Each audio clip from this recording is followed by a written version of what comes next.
Ciao ingegneri e benvenuti in questo nuovo video. Oggi ci troviamo qui nel PoliDLab, il nostro laboratorio tecnico di stampa 3D e MJF dedicato alla realizzazione di progetti estremi e complessi. Progetti che ci inviate proprio voi, i nostri follower. In questo laboratorio vogliamo appunto testare i limiti della stampa 3D e MJF, grazie a progetti da voi realizzati, mettendo a disposizione le tecnologie, le competenze e tutta l'esperienza dei tecnici di PoliD. E se volete farci stampare un vostro progetto, inviateci il file all'indirizzo email che trovate qua sotto in descrizione, cioè labpolid@gmail.com. Il nostro team di esperti ne selezionerà uno al mese che successivamente sarà stampato e vi sarà inviato gratuitamente. Facciamo anche un piccolo riassunto di quello che facciamo qui nel PoliDLab.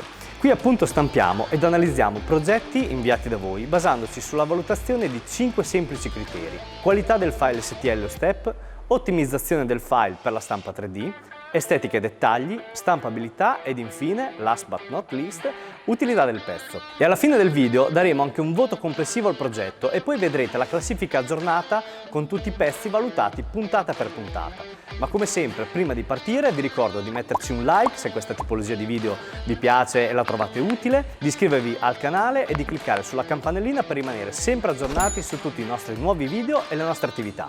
E quasi dimenticavo, durante questo video verrà inquadrato anche un oggetto che abbiamo stampato in 3D e sto parlando di un oggetto ad eccezione di quelli che ho alle mie spalle. Voglio proprio vedere chi di voi lo troverà. Scrivetecelo qui sotto nei commenti. Quindi, siete curiosi di sapere che pezzo abbiamo preparato per oggi? Partiamo!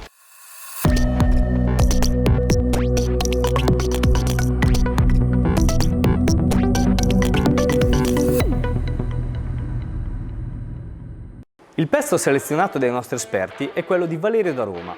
Valerio è un disegnatore meccanico appassionato di stampa 3D da più di 10 anni e ha voluto partecipare al nostro contest proprio per mettere alla prova la stampa 3D MJF, progettando un ventilatore bladeless monoblocco. Valerio sostiene che questa tipologia di ventilatore senza pale moltiplica di ben 15 volte il flusso d'aria che viene inserita, rendendolo molto più efficace rispetto a un ventilatore tradizionale.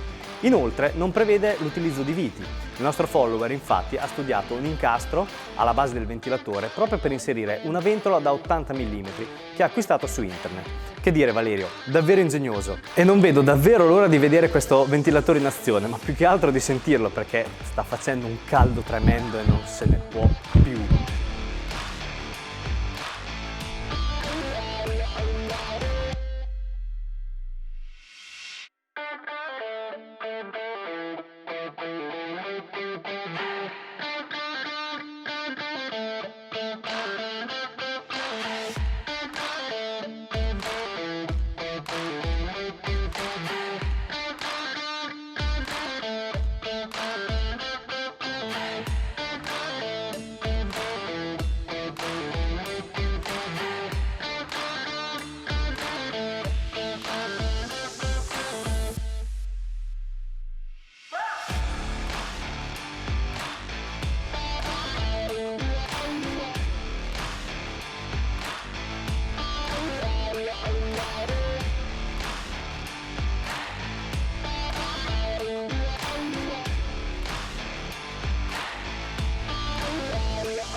Ed ecco qua il pezzo, stampato in nylon P12, sabbiato e colorato in UV resistente.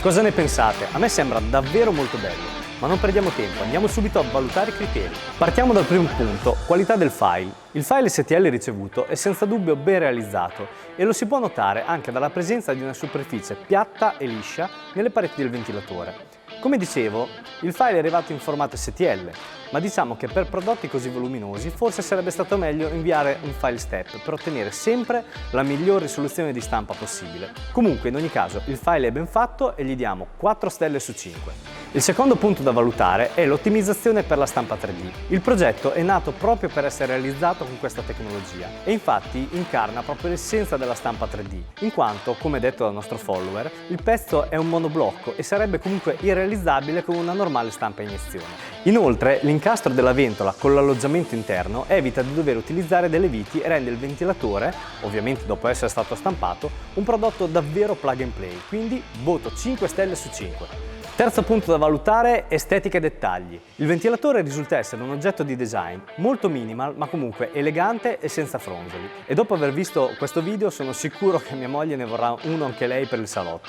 Comunque, al di là di tutto, un altro dettaglio da segnalare è anche questa mezzaluna che si trova alla base del ventilatore, pensata proprio per far fuoriuscire il cavo USB della ventola in tutta comodità.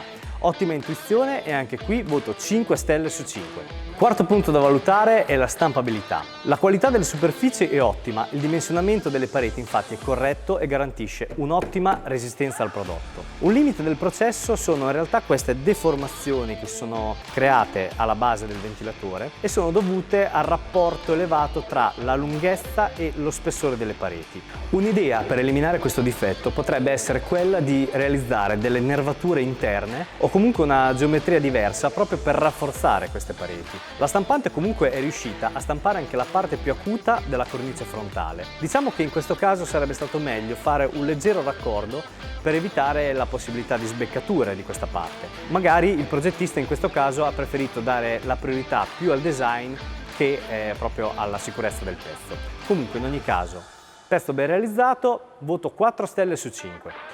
E siamo quindi giunti all'ultimo punto da valutare, cioè l'utilità. Visto il periodo in cui siamo, magari voi il video lo vedrete più avanti, ma in questo momento stiamo registrando in estate e fa un caldo assurdo, per cui non starò certo qui a spiegarvi l'utilità di un ventilatore. Credo che come mai in questo periodo ognuno di voi conosca perfettamente la sua utilità, quindi direi voto 5 su 5. Bene, quindi a questo punto facciamo un breve riepilogo dei voti assegnati a questo progetto. Abbiamo detto qualità del file 4 stelle su 5. Ottimizzazione per la stampa 3D 5 stelle su 5, estetica e dettagli 5 stelle su 5, stampabilità 4 stelle su 5 ed infine utilità 5 stelle su 5. Il voto finale, ottenuto sommando tutti i punteggi e dividendoli per il numero dei criteri, cioè 5, è quello di 4.6. Direi davvero niente male per essere la prima puntata. Partiamo alla grande! Ma sono davvero curioso di sapere cosa ne pensate voi. Scriveteci i vostri voti qua sotto nei commenti. E ovviamente, essendo la prima puntata, il progetto del ventilatore si posiziona al primo posto in classifica. Pacco arrivato e ventilatore montato. Passiamo adesso al feedback di Valerio. È bellissimo, ho già provato l'incastro della ventola e funziona perfettamente. Purtroppo la ventolina è troppo lenta per avere un effetto ventilatore serio. Ne ho provato un'altra di potenza diversa e l'effetto è decisamente migliore. Bene, siamo giunti alla fine di questo video. Vogliamo ringraziare tantissimo Valerio per aver partecipato al nostro laboratorio di stampa 3D MJF e per il suo prezioso feedback. Ma prima di salutarci, vi ricordo che comunque qui sotto trovate i suoi contatti se volete avere maggiori informazioni appunto su questo ventilatore e dobbiamo anche svelarvi qual è l'oggetto misterioso stampato in 3D presente in questo video. Ed eccolo qua, l'oggetto misterioso non è il cellulare, ma è questo poggiacellulare da scrivania a forma di euro. L'avete indovinato? Bravissimi! Non l'avete indovinato? Vabbè, pazienza, dai, ci riproverete la prossima volta. Comunque, per oggi è davvero tutto. Spero che questo video vi sia piaciuto e dal nostro PoliDLab vi saluto. Ciao a tutti e buona stampa 3D! E se sentite rumori strani, non preoccupatevi, siamo all'interno di un laboratorio, per cui ci sono rumori strani. Vabbè, adesso questa... Vabbè, ecco appunto. Esperti ne selezionerà uno al mese che verrà stampato e successivamente vi verrà inviato assolutamente gratuitamente. Ho detto un sacco di avverbi a caso, ma va bene, ok, ne faccio un'altra. Posso continuare il video con questo? Grazie. Impossibile, non se ne può più. Basta, caldo. Non è vero. Io adoro il caldo. Scherzo. Valerio sostiene che questa tipologia di ventilatore senza... Stavo per dire senza